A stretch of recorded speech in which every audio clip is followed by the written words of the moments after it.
Have you noticed as your children grow up, your relationships change? Your conversations change?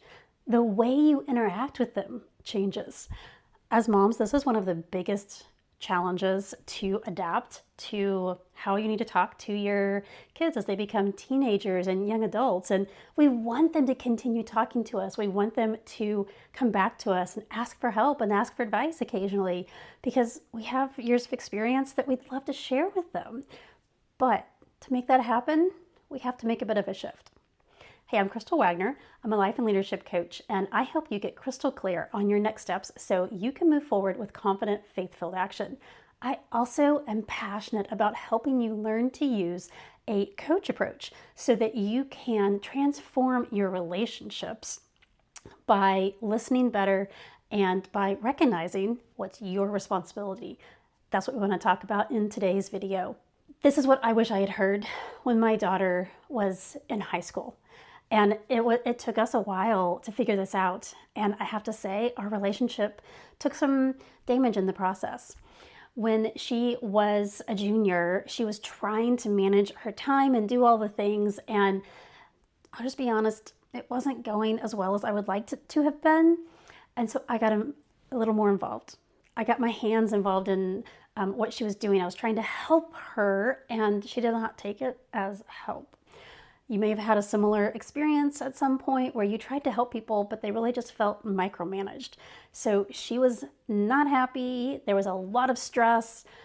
She didn't feel valued. She didn't feel like we thought she could do it.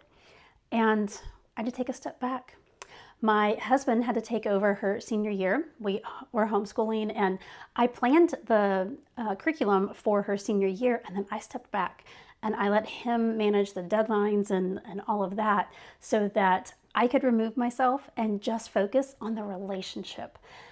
It took us a while. She worked with her own executive function coach. I was learning coaching skills, and I learned a really important lesson. In the book, Losing Control and Liking It, Tim Sanford talks about these 4 different types of people: holders, folders, tossers, and grabbers. And I love that mental image that he gave in the book because it really helped me to evaluate how I was interacting with both of my daughters. A holder is someone who recognizes this is my responsibility and I'm going to hold on to it. I'm going to follow through with it. I'm going to do it.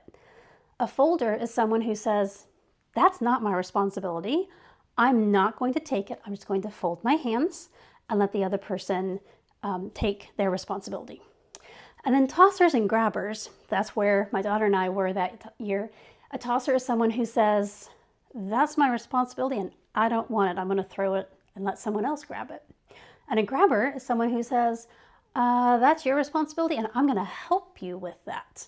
We're taking it away from the other person. Grabbers and tossers are not helping each other. They're not helping themselves. It's just creating conflict and frustration. So when I learned to be a holder and a folder and take what is my responsibility to control and let her take care of hers, our relationship really improved. I used a lot of coaching skills to coach myself and to coach her, to ask questions like, what do you think about that? What do you want to do about that? Instead of telling her what I thought she should do. So I hope that you are able to go into some conversations this next week and really evaluate, ask yourself, what's my responsibility? What do I need to do about this? If you have questions about how strong your conversations are, I have an assessment that you can take and you can rate yourself, see how you stack up, see where your places of improvement might be so that you can improve the conversations that you have with others. I'll leave a link in the description below so that you can download that. And I hope that your conversations are filled with love and support, and you can remember that responsibility.